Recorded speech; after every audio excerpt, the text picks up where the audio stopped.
And how did the name Agastya come about? Agastya, I think in 1998, I was with a friend of mine in London, and we were having a pizza, a very spiritual individual, a great poet as well, Gopi Warrior. And I said, I want a name. And he said, what kind of name? And I said, a name that's an Indian name, that's not too long. And he closed his eyes and then he said, Agastya. I said, okay, I'll use that. He said, good. And then I asked him, was that the name of a rishi? He said, yes. And I said, can you tell me something about him? He said, don't worry about all that. Just go with the name. But remember something, he said, Agastya stands for no ego. You asked me for a name, I did not impose it on you.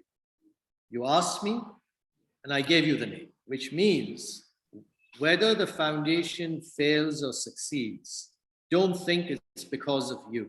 Just do your work. Never imagine that you were the cause of, you are only the delivery system. I said, okay, so I have to constantly remind myself of that. So that's the background to the name. And if that what gives you all the equanimity? I don't know if I have the equanimity, but I'll tell you something. There is a lovely Agastya statue on our campus.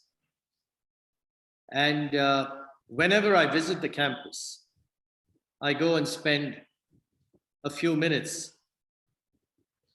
paying my respects to the Rishi. And the wind is blowing. You've been there. It's beautiful, lovely place, and it's really peaceful. And I seek his blessings. That's about it. And I suppose that makes a big difference. And no, I have been to the campus. I look forward to being there soon again, but have had wonderful experiences. I think at your campus, the environmental pleasure one has, and at the same time, the social inclusion, which we are able to witness, to see, and the governance standards which you have set up in Agastya, in your offices, between your people, on your website, in terms of numbers and financials.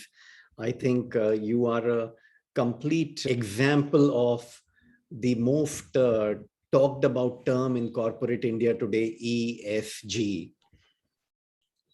Right. No, thank you. It's very good to hear that from you.